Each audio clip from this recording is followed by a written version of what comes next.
Gloire au Seigneur. On peut s'asseoir dans la grâce de Dieu ce matin. Je prie que le Dieu vivant, tout-puissant, celui qui sait tout, qui est partout et qui peut tout, qu'il puisse être celui qui nous tienne à jamais au nom de Jésus-Christ. Que le Saint-Esprit qui glorifie le Père, parce que en nous, il nous donne de vivre la manifestation, l'accomplissement de toute l'œuvre voulue par le Père Céleste. C'est lui qui glorifie Jésus-Christ, le Dieu vivant, son œuvre accomplie en nous. Lorsqu'il est venu parmi les hommes, qu'il nous a révélé la vie du royaume de Dieu, il nous a démontré ce que cela vaut lorsqu'il a pris sur lui notre vie pour être condamné. Et quand il a affronté la mort depuis le séjour des morts, qu'il en est sorti vainqueur, qu'il est ressuscité et surtout s'est élevé à la droite du Père, tout cela a besoin d'être vécu en nous. Nous devons non seulement le connaître, en avoir la conscience, mais l'expérimenter chaque jour. Être informé que quelque chose existe, c'est une réalité. Mais faire l'expérience de ce qui existe, de ce dont tu es informé de l'expérience, de l'existence, ça c'est encore l'idéal. Alors, nous avons l'information que Jésus-Christ, Fils de Dieu, est venu comme un homme sur la terre, qu'il a pris notre condamnation. Avant cela, il nous a révélé comment le royaume de Dieu vit, se manifeste. Et quand il a fini, il a donné son corps afin qu'au travers de sa chair meurtrie, nous nous traversions pour parvenir au royaume de Dieu, au règne éternel. Il nous a ainsi libérés de nos péchés, de nos iniquités, de nos condamnations. Et il nous a transportés dans le sein du Père, à la droite du Père, où Satan et ses démons, où le péché n'ont pas de pouvoir. Ils ne peuvent être à l'aise dans la présence de Dieu. Et le Saint-Esprit en nous agit ainsi, comme si directement nous sommes déjà à la droite du Père pour toujours. Nous le vivons maintenant et nous le vivrons parfaitement. Bien-aimés, aujourd'hui, il veut encore travailler en nous. Il veut opérer sa volonté en nous. Et cette volonté, c'est que tu arrives à voir avec les yeux du cœur. Le message de ce matin, c'est voir avec le cœur.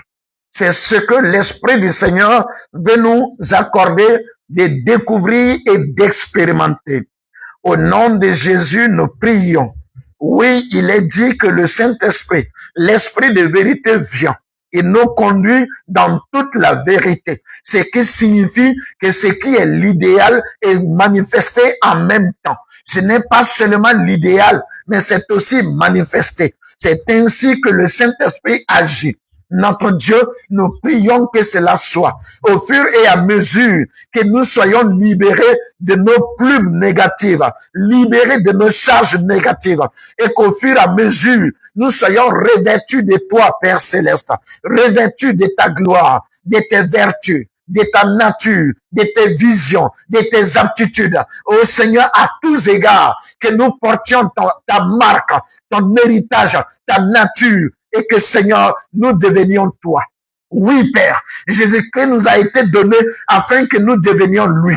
Et je prie que cela soit puissamment démontré et manifesté. Merci de ce que tu nous exauces au nom de Jésus-Christ. Amen. Voir avec le cœur. C'est dans Matthieu chapitre 13 à partir du verset 10. Matthieu 13 à partir du verset 10, nous lisons ceci. Les disciples s'approchèrent et lui dirent, « Pourquoi leur parles-tu en parabole ?» Jésus leur répondit, « Parce qu'il vous a été donné de connaître les mystères du royaume des cieux et que cela ne leur a pas été donné. Car on donnera à celui qui a et il sera dans l'abondance, mais à celui qui n'a pas, on ôtera même À celui qui n'a pas, on ôtera même ce qu'il a. C'est pourquoi je leur parle en parabole, parce qu'en voyant, ils ne voient point, et qu'en entendant, ils n'entendent ni ne comprennent. Et pour eux, s'accomplit cette prophétie d'Ésaïe. Vous entendrez de vos oreilles, et vous ne comprendrez point. Vous regarderez de vos yeux, et vous ne verrez point. Car le cœur de ce peuple est devenu insensible. Ils ont endurci leurs oreilles et ils ont fermé leur cœur, de peur qu'ils ne voient de leurs yeux, qu'ils n'entendent de leurs oreilles, qu'ils ne comprennent de leur cœur, qu'ils ne se convertissent et que je ne les guérisse. Alléluia. Gloire soit rendue au Seigneur pour sa parole si magnifique. C'est le Seigneur Jésus qui est abordé ici par ses disciples. Parce que ceux-ci ont remarqué quelque chose. Chaque fois qu'il est face à la foule, le Seigneur choisissait de parler en parabole. Parler à quelqu'un en parabole, c'est le fait tout simplement de lui exprimer ses pensées avec mystère. Ça veut dire, ce n'est pas clairement présenté, mais on va prendre d'autres réalités que tu n'es pas en train de vivre pour venir te présenter la réalité qui te concerne. Dans le cas du Seigneur Jésus, les paraboles sont le fait que le Seigneur prend les réalités des hommes pour expliquer les réalités du ciel. Il veut révéler le ciel aux hommes en utilisant les réalités de la terre. C'est ça qu'on appelle les paraboles. Et chaque fois, le Seigneur utilise des paraboles pour parler aux hommes, surtout à la foule. Mais dites-vous bien que la foule n'arrive pas à comprendre, à saisir. Il y a un problème. Aujourd'hui, l'évangile vrai, les prédications réelles semblent ne jamais être comprises par les hommes. Vous savez, quand tu es en train de parler de Dieu et que les gens souvent t'écoutent, on a l'impression que tu parles une autre langue étrangère. On finit de t'écouter et c'est aussi fini. Non, l'enseignement de la parole de Dieu, la prédication, si elle est donnée, elle est guidée par le Saint-Esprit, elle ne peut pas être un spectacle. De sorte que quand le spectacle finit, son impact aussi est fini. Non. Un enseignement, une prédication, une méditation est une sémence. Quand elle est sémée, c'est pour grandir. Et donc, les jours où tu écoutes une prédication, c'est le commencement d'une nouvelle croissance. Quand tu écoutes un enseignement vrai, c'est le commencement d'une nouvelle bénédiction. Quand tu es en train d'écouter, dispose-toi parce que c'est en ce moment que tu es en train de commencer quelque chose. Ça ne finit pas là-bas, mais ça commence là où tu es en train d'entendre. Malheureusement, le Seigneur Jésus dit que les gens entendent et ils ne comprennent pas. Ça veut dire au moment où ils ont entendu, c'est seulement en ce moment-là qu'ils étaient concentrés. Mais quand c'est fini, ce qu'ils ont entendu ne leur a rien dit. Ça n'a rien opéré. Ils ont continué leur vie comme ce qu'ils étaient avant d'avoir entendu. Il n'y a pas eu d'effet, il n'y a pas eu de changement. Quand ils voient tout de suite. Ça crée de l'émotion. Mais ça ne va pas en profondeur. Quand ça passe, c'est comme si c'est au moment où ils voyaient seulement qui était important. Mais quand ils ont fini de voir, ça n'a pas fait quelque chose dans leur vie. Ça n'a pas transformé, ça n'a pas guéri, ça n'a pas changé, ça n'a pas édifié. Ce n'est pas normal. Comment tu sais que tu as rencontré Dieu? Comment tu sais que tu as reçu le Saint-Esprit? Ce n'est pas quand au moment où tu es en train de parler en langue, ou bien au moment où tu es en train de chanter, au moment où tu es assis, au moment où tu sens quelque chose qui brûle dans ton cœur, ce n'est pas en ce moment-là que tu sais que tu as rencontré Dieu. Non, tu sais que tu as rencontré Dieu quand après l'expérience, tu as senti un changement radical. tu as senti soit quelque chose de nouveau qui est né en toi, soit quelque chose d'ancien qui a disparu. C'est ça qui prouve que tu as rencontré Dieu. Alors si je devais te poser cette question, comme je dois la poser à moi-même, combien de fois as-tu rencontré Dieu? Combien? Je ne dirais pas combien de cultes tu as fait, combien de méditations de la parole, combien d'enseignements tu as écouté, combien de prédications tu as écouté. Non, combien d'expériences tu as faites, des visions, des songes. Mais j'ai dit, combien de fois tu as rencontré le Seigneur? Parce que tu dois le savoir. Ça ne peut pas passer inaperçu. Non. Quand l'aveugle né a été touché par Jésus, ce n'est pas sa guérison qui a été en même temps l'effet, mais désormais sa vie. Il a dit aux pharisiens, il a dit aux juifs, il a dit aux principaux sacrificateurs, je sais une chose, si les pécheurs ou pas, je ne le sais pas, mais je sais une chose, j'étais aveugle, maintenant je vois. Maintenant, désormais, ce qui vient ne doit pas ressembler à ce qui était.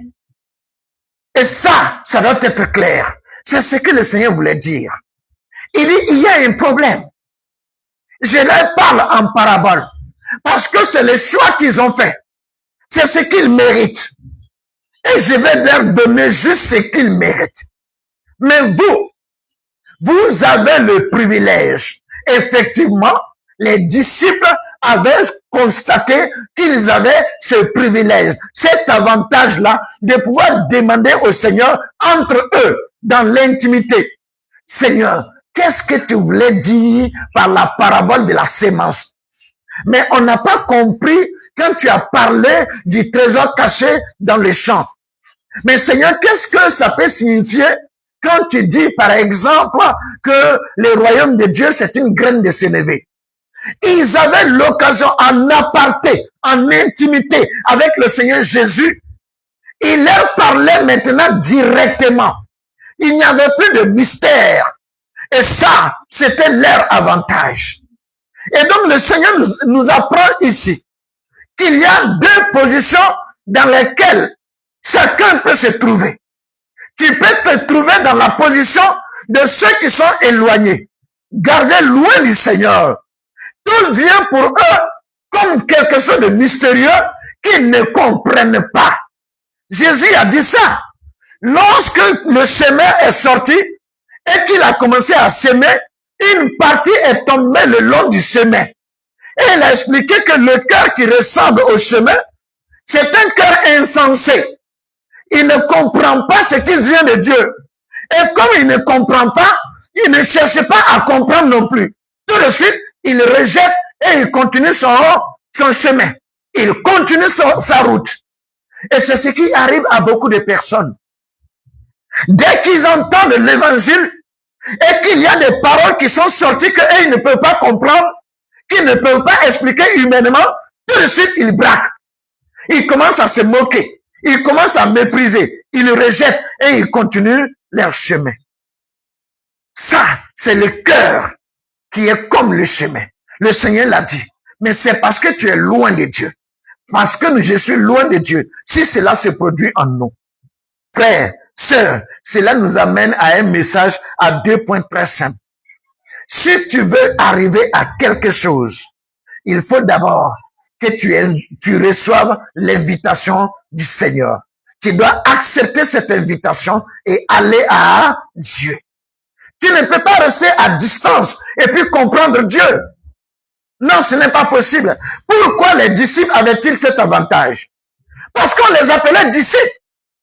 Les autres, on les appelait la foule. Il y a une différence. On les appelait disciples.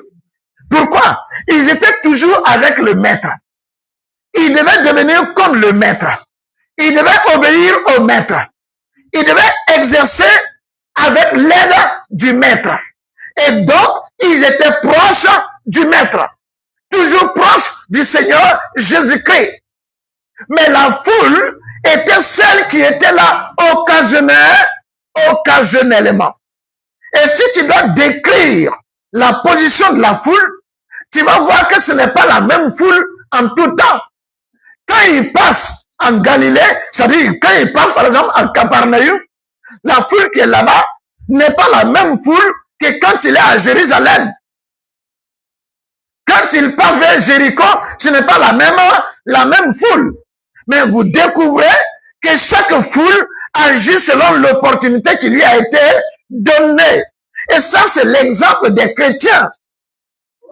Aujourd'hui, nous agissons, nous travaillons avec l'opportunité, mais pas avec l'engagement, pas avec la soif. Certaines personnes viennent au culte quand finalement il n'y a rien qui les retient. Quand tout se passe bien, ils ont fini de tout faire, ils sont tranquilles. Maintenant, je peux venir au culte. Toi, tu es un membre de la foule. Et ce culte-là, sache-le bien, tu ne le rends pas à Dieu. Tu es juste venu passer du temps. Tu en as eu la possibilité et tu le fais. Vous savez quoi? Si tout de suite vous êtes assis avec un ami, quelqu'un vient lui faire un don, et après que l'ami s'en va, il se rend compte que le don ne lui convient pas. Il vous le donne. Même si vous le remerciez, est-ce que ça veut dire qu'il vous a considéré? Non, il vous a pas considéré. Il a juste profité d'une opportunité pour faire quelque chose. Si ça lui convenait, il ne te l'aurait jamais donné. De la même manière, nous avons prévu beaucoup de choses pour ne pas être avec le Seigneur. Et quand ces choses-là, pour une circonstance, une certaine raison, quand ces choses-là ne sont pas là, nous nous présentons à Dieu. De la même manière, beaucoup de personnes prient quand le Seigneur a suscité une raison, quand le Seigneur a provoqué quelque chose. Soit un cauchemar les a réveillés, soit il y a eu quelque chose qui leur a dit que si tu ne pries pas, voilà la sorcellerie va faire ceci. Ou bien encore le Saint-Esprit a poussé quelqu'un à la prière. Mais si le Saint-Esprit ne te poussait pas à le faire, si tu n'as pas eu un cauchemar, si tes activités ne sont pas bloquées, est-ce que tu vas prier? Est-ce que ça peut venir de toi pour dire, j'aime le Seigneur, je veux être avec le Seigneur? Est-ce que tu vas prier? L'initiative ne doit pas tous les jours venir de Dieu. L'initiative ne doit pas être une contrainte, une obligation, quelque chose qui t'a paniqué pour que tu viennes en refuge. On n'est pas en train de répondre à l'invitation du Seigneur. Comment veux-tu voir avec ton cœur si tu n'aimes pas t'approcher de Dieu? Tu n'aimes pas les cultes si tu n'es pas coincé. Tu n'aimes pas la prière si tu n'es pas coincé. Tu ne jeûnes pas si tu n'es pas coincé. Tu ne médites pas la parole si tu n'es pas coincé. Tu ne cherches pas à écouter si tu n'es pas coincé. Il faut quelque chose qui t'oblige à le faire. Il faut quelque chose qui te pousse à le faire. Mais toi-même alors? Tu n'existes pas? Pourquoi est-ce que l'initiative ne peut pas venir de toi? Pourquoi? L'apôtre Paul a dit quelque chose dans Philippiens chapitre 2, verset 13. Il a dit, c'est Dieu qui produit en vous le vouloir et le faire. Le vouloir, ça veut dire c'est Dieu qui met en toi le fardeau, la volonté. Mais vous savez à quel moment? Il ne le fait pas dès le départ. C'est quand toi tu te tournes vers lui que lui maintenant il alimente ce qu'il y a. La Bible dit quelque chose de très très important. Quand Paul et ses compagnons sont allés, je crois c'est à Thyatire, ils ont trouvé une rivière où il y a des femmes qui étaient réunies qui priaient. La Bible dit que Paul et ses compagnons se sont rendus là-bas et Paul a commencé à prêcher. Il y avait une femme nommée Lydie. Elle était marchande de pourpre. Et quand elles ont commencé, je crois que c'était à Philippe, quand elle a commencé à écouter, la Bible dit maintenant, Dieu a ouvert son cœur pour qu'elle écoute davantage. Mais ça n'a pas commencé comme ça. C'est elle qui s'est intéressée. L'invitation, elle l'a reçue, elle l'a acceptée. Elle est allée. Et c'est en ce moment que Dieu a agi. Tu veux un feu en toi? Va le chercher. Si tu ne vas pas le chercher, il ne brûlera pas. Si tu ne témoignes pas de la soif, ça ne viendra pas. Il faut aller au Seigneur. Il faut être proche de Dieu. Même quand on n'est pas chrétien et qu'on cherche Dieu, on veut l'approcher. Quelle que soit la voie, le Seigneur Jésus ira te chercher. Aujourd'hui, Dieu ne se retient pas de se révéler à beaucoup de musulmans. Jésus va trouver certains sur leur natte de prière. Il va trouver d'autres à la Mecque. C'est à la Mecque qu'il va les toucher. Il va toucher certains dans la mosquée. Jésus ne se retient plus. Mais pourquoi? Parce que certains musulmans sont sincères. Ils croient vraiment que Dieu est là-bas. Ils le recherchent. Oh, tout ce qui attire Jésus, c'est ça. Que ce que tu sois en train de faire soit vrai ou faux, si tu crois de tout ton cœur, si sincèrement c'est Dieu que tu cherches, Jésus viendra dans ton chemin. Il te trouvera là. C'est pourquoi de grands féticheurs, de grands magiciens, de grands mystiques ont rencontré le Seigneur. La différence entre ces gens-là et les autres souvent, c'est que la plupart du temps, ceux qui sont dans les religions et qui ne peuvent pas changer, ce sont des gens qui ont besoin de la religion. C'est pas des gens qui croient en la religion. Ils utilisent ça pour eux. La plupart des religions, par exemple, soit elles sont des religions d'État. Ça veut dire, là, dans ce pays, si tu es de telle religion, tu es avantagé. Est-ce qu'on se comprend? Soit elles sont des religions, des sociétés. C'est toujours dans le même sens, mais ça veut dire des communautés. Moi, je connais certaines ethnies, certaines localités où il y a des églises dénominationnelles. Si tu n'es pas de cette église-là et que tu meurs dans leur village, là, il y a un cimetière, on ne t'enterre pas là-bas. Et donc, les gens sont naturellement de la communauté. Mais pas parce que ce qui est dans cette religion-là, ça les intéresse. Non, mais ce que les hommes vont faire pour eux, c'est ça. Ils utilisent la religion pour avoir le respect et l'affection, le soutien des hommes. Alors, ils ne rencontreront jamais le Seigneur. Non. Mais quand quelqu'un est en train de chercher, Jésus va apparaître. Le Saint-Esprit va le convaincre. Et il va véritablement être chrétien, né de nouveau. Les disciples avaient accepté l'invitation. Aujourd'hui, l'invitation est lancée. Jésus est monté au ciel après avoir ouvert la porte en s'offrant en sacrifice. Il nous a donné le Saint-Esprit pour nous aider. Quiconque croit en Jésus-Christ, croit en sa mort et en sa résurrection, et il croit au Saint-Esprit qui est venu. S'il est venu pour toi, c'est qu'il n'est pas à distance. Il est en toi. Il veut que tu prennes conscience qu'il est là. Et que tu considères, que tu respectes cette présence. Que tu veuilles de cela. Et lui, il prend le contrôle à tous les niveaux. Frères, sœurs, nous sommes appelés à aimer Dieu, à approcher Dieu, à aller au Seigneur. Quand tu entends la parole de Dieu quelque part, quand tu écoutes, quand tu vois la prière, ça doit être des choses qui t'intéressent. Pas pour des raisons d'intérêt éphémère, passager. Non. Mais pour des raisons de bien-être intérieur avec Dieu. Quand on aime, celui qu'on aime, celle qu'on aime, nous manque toujours. Il n'y a pas de temps pour ça. Il n'y a pas à dire, j'ai fait seulement 2 jours là-bas et puis je te manque déjà. Même 1 seconde, tu me manqueras toujours. L'amour est ainsi. C'est pourquoi l'amour lie, l'amour attache. Parce que avec l'amour, on se manque toujours.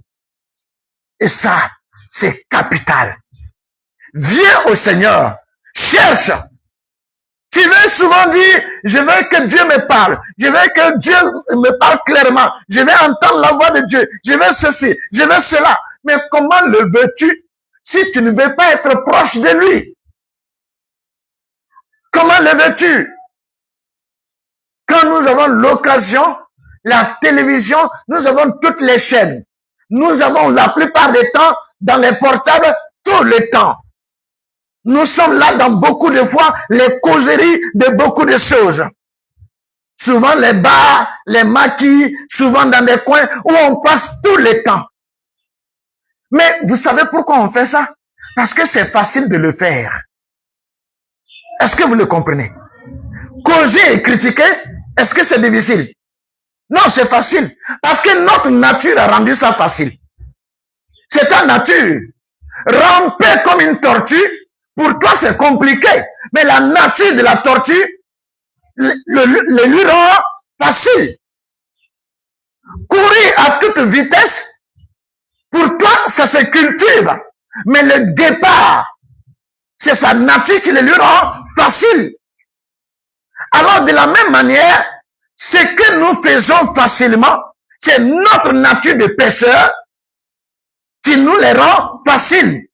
Et donc comprends que si tu suis les choses, tu les pratiques, parce qu'elles sont faciles à pratiquer, ça veut dire que tu n'as pas encore trouvé le chemin. Pourquoi donc ne pas pratiquer ce qui te demande de sortir de ton confort? Pourquoi ne pas pratiquer ce qui te fait saigner? Pourquoi ne pas pratiquer ce qui te demande de l'effort?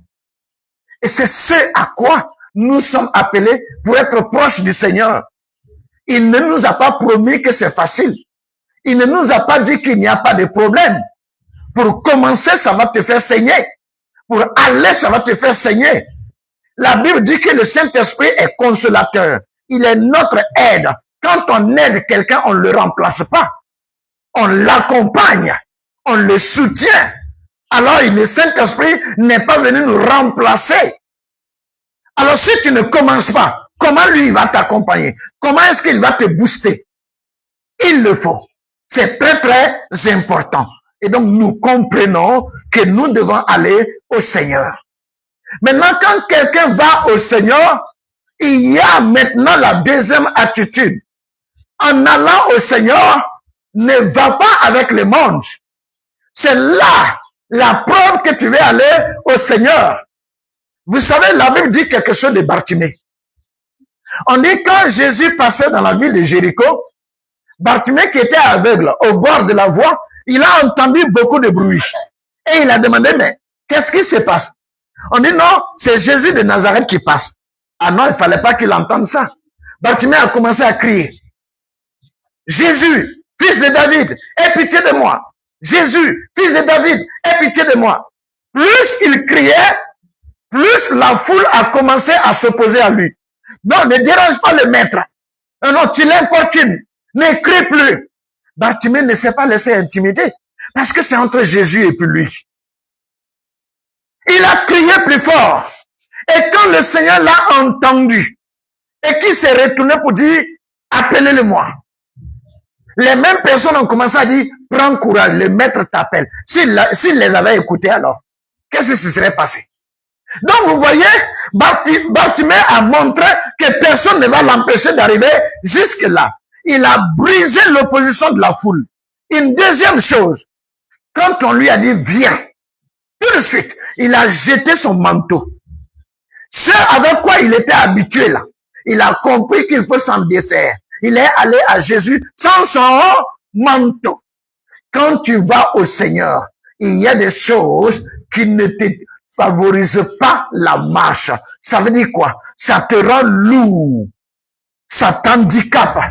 Tu es infirme avec ces choses-là. Il faut donc que tu apprennes à t'en débarrasser. La réalité est que si tu gardes les choses du monde, elles enferment le cœur. Elles étouffent le cœur. Et le cœur ne peut plus voir. Oh, je veux bien te dire ceci, bien-aimé. Si physiquement, les sens de l'homme sont éparpillés sur son corps, spirituellement, les sens de l'homme sont regroupés dans son cœur. Ta forme physique n'a rien à voir avec ta forme spirituelle, ta personnalité spirituelle. Non. Les bras, je veux dire, les bras, les pieds, ils sont dispersés. Les yeux, le cerveau, la peau, le nez, la bouche, la langue, ils sont dispersés par tout le corps. Mais quand tu es dans le spirituel, tout est dans le cœur. C'est pourquoi, dans Proverbe 23 au verset 26, il est dit, mon fils, donne-moi ton cœur.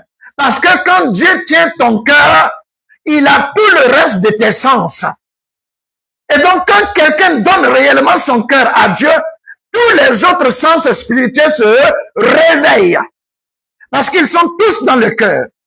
Malheureusement, quand tu n'apprends pas à te libérer du monde, le monde endort ton cœur.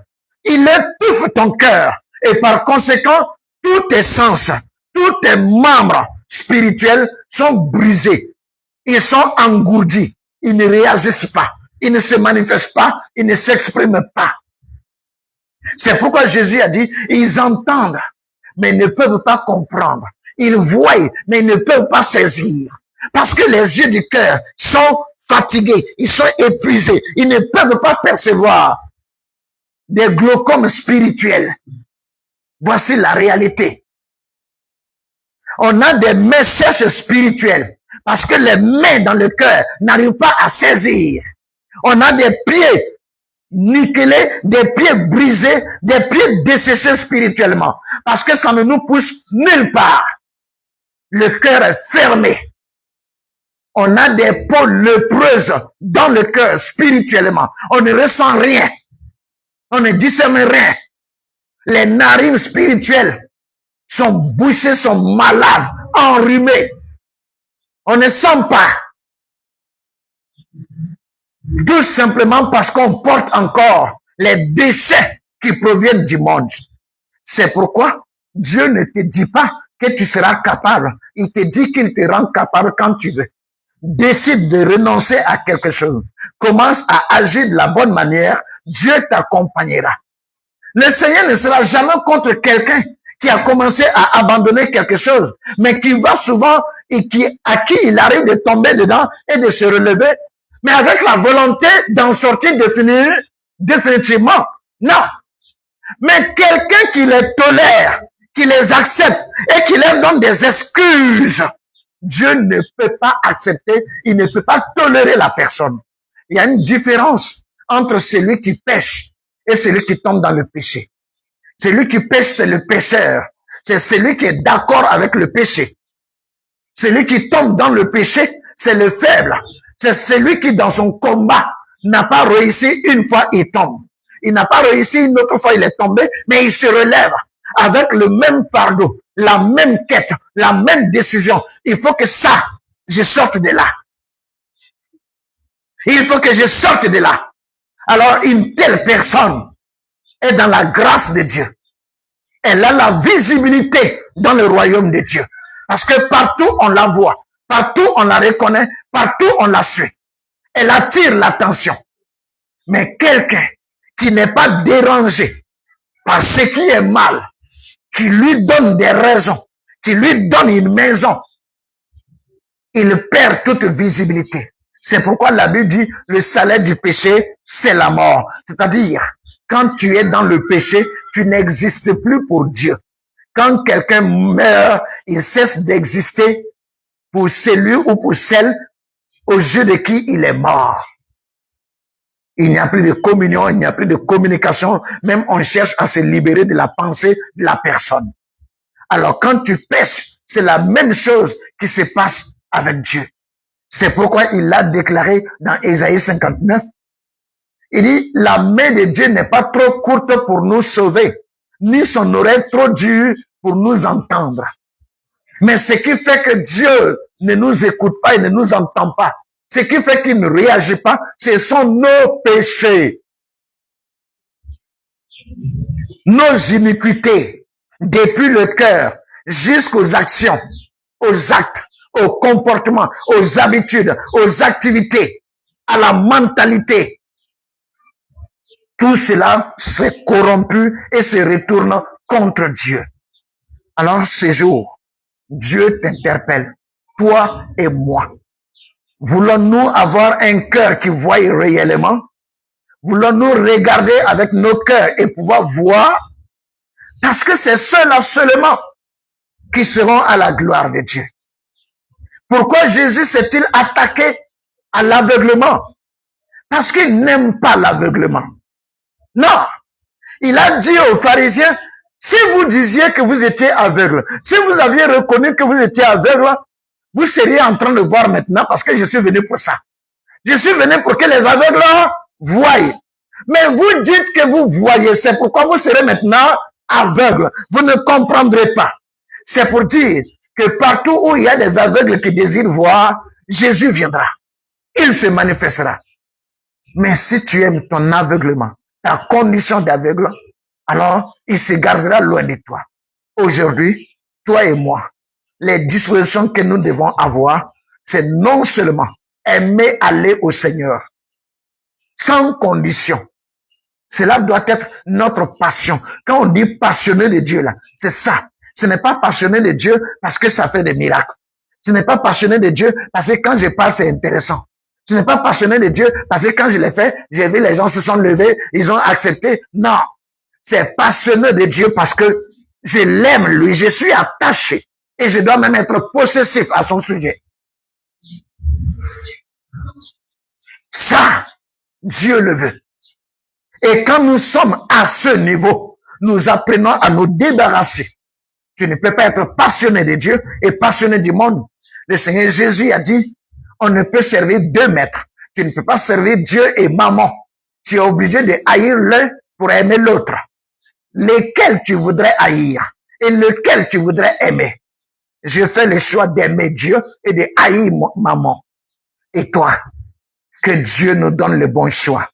Que nous apprenions à aller à lui, que nous puissions nous libérer de ce monde et vivre sa présence et sa gloire dans le puissant nom de Jésus. Amen. Nous acclamons le Seigneur.